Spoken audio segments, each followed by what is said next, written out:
I want to play this clip of David Gregory because it relates to this.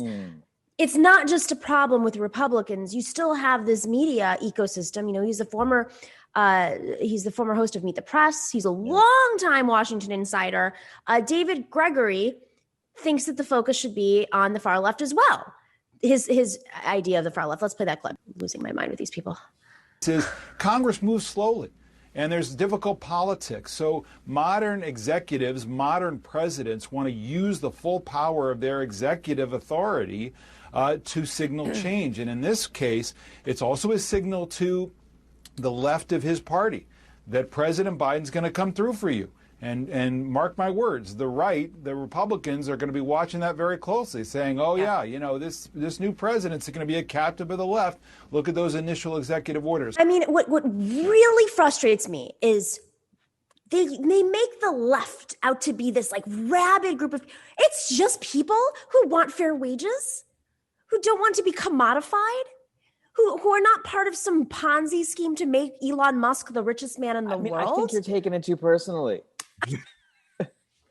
I really do. Like, let's just remember what the left was to the people who matter in this conversation, which are Republican ad makers. You know what I mean? My colleagues on the right. And when they're reaching into the toolbox, they don't find Ilhan Omar. They find Nancy Pelosi. Yeah. Like, just saying, you know, and this is what he's doing now. What in a way, McConnell is gifting us something by reminding us that what Republicans define as the radical left is Democrats. Just Democrats doing Democrat stuff. And so, like, you know, you will get just as much incoming going for Medicare for all as you will for going for something much, much softer. This is just not.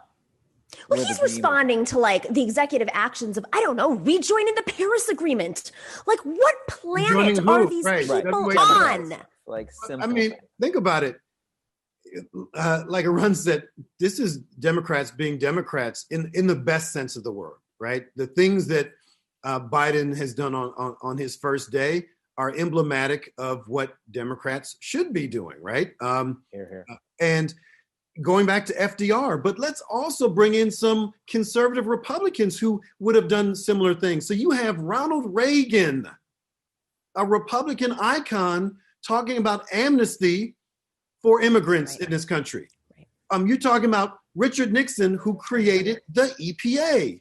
You're talking about George Bush Sr., who was talking about we need to embrace immigrants from the South and from like.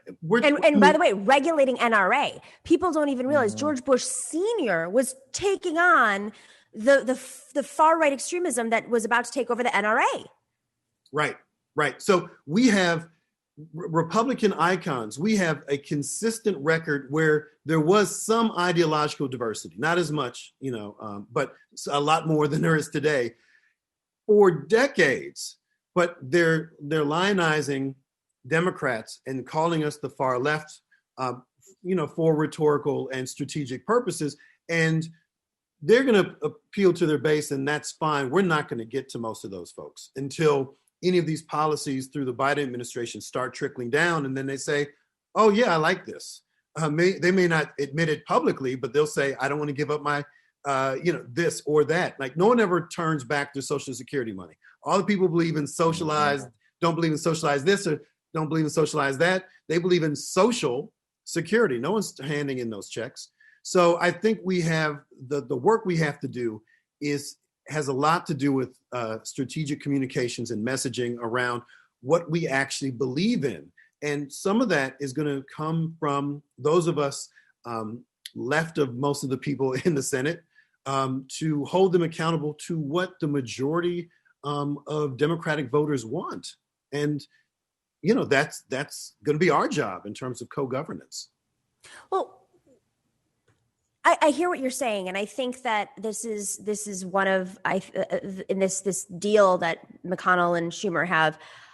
My gut is telling me, like, I have no evidence to support this, that McConnell put that forward to basically say, put up or shut up.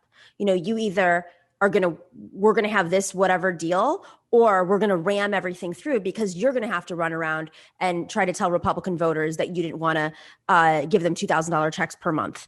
I mean, because at the end of the day, it doesn't matter what party you're from. On the other hand, you have folks like Mitt Romney, who's never had to worry about a $2,000 check in his life before, or whether or not he should pay for health care. He has the ability to pay for health care or can afford school for his 9,000 children. He's the one who's like, whoa, whoa, whoa, whoa, whoa, COVID relief package. This is ill-timed. He literally thinks that the relief package is right. ill-timed. Wait for good times. Right. This is the reasonable one, by the way, guys. This is the guy, Mitt Romney. Ooh, I hate him the most, actually. Had Romney care, guys. Like, this isn't even like, if there's anybody who's going to understand the need to deal with healthcare crises, it's the guy who actually basically wrote Obamacare for him. Arun, you hate him most. Why? Because you know what? There's something about him that drives me nuts, because he's like a militant conformist who cares about a lot of the weird culture wars he picks, or like the market stuff. It's not that he even wants it for him. He thinks this is like right and good and proper.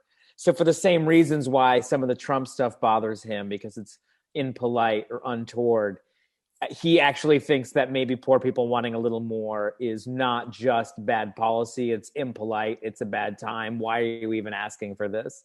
And I hope that one of the byproducts, the Biden era, may be, having actually these people be able to show their true colors in a way that you could hide behind when Trump was there.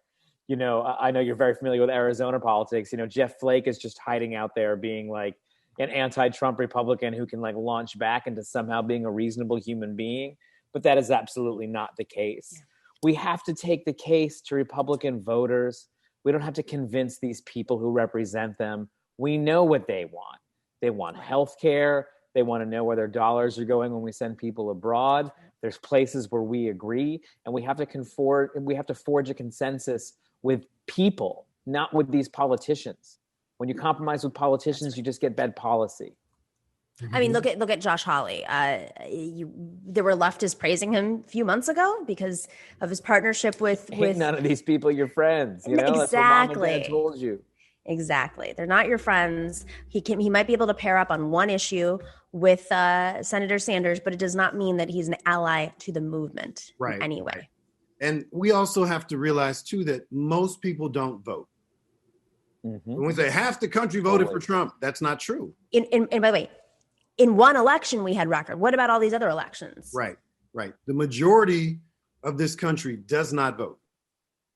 And not nearly a critical mass of people who are already registered voters, with a few notable exceptions, which means that most folks are disengaged and dispirited, which means that there's an opportunity to engage them differently and substantively around issues that really matter to them and their families. And if we see that responsibility, it's our fault, right? And frankly, there's some very lefty things that most people would embrace. And it's funny, when folks are really desperate, they become very left-leaning. Oh, I'll take a check from the government because, I'm not going to spend it on crack or whatever they think poor people spend, money on. Like, he's like, oh, well, I can be a good steward of money. It's my money. I'm the taxpayer. But when it's black and brown folk in cities, it's like, oh, well, you're giving them everything and they're lazy and, so there's actually an opportunity in these multiple crises to reach folks in different ways, but you have to be methodical. And frankly, that's not the work of the Senate, right? That's not going to be that stakeholder group to do that. They should listen and follow the lead of other stakeholder groups, but we have to do that work. And the same thing you're saying about there being sort of no laissez-faire capitalists in a pandemic, like I do think it's time for us as a progressive movement to get short-sighted, to actually demand big structural change in a very short way, because just like Rep. Rob said, once you start doing something, it's hard to undo it. And once people see the utility of something, it will be hard to undo it. Perfect example. If we need universal health care just to get universal vaccine coverage, well, let's try it out for a year and see what doesn't happen. Right. Okay, Mitch, we'll give you a grace period. Just let us test it. You know what? You're right. We should be cautious. You're right. It's the people's money. Let's do a 1-year universal health care just to test it out. It's just like all those, remember those CD companies we used to get in the mail when you were a kid? House. Yeah, Columbia House. Free month. And then you don't realize you're being charged to this day, actually. I think I still have a bill that I have to pay. But it was great. The kids loved it. It was definitely predatory. Thanks for watching and listening to The Nomiki Show. But remember to click like and subscribe on YouTube, and please share on social media. If you're not already a patron, please join us for as low as $5 a month on patreon.com/The Nomiki Show for early and special content. That investment makes a huge difference. We are not corporate media raking in the dough. It's really you guys that are keeping us going. So please consider being a patron. And to our current patrons, thank you so much. We are incredibly grateful to you. We also now have swag. So check us out on thenomikishow.com to get your mugs, your totes, and your stickers.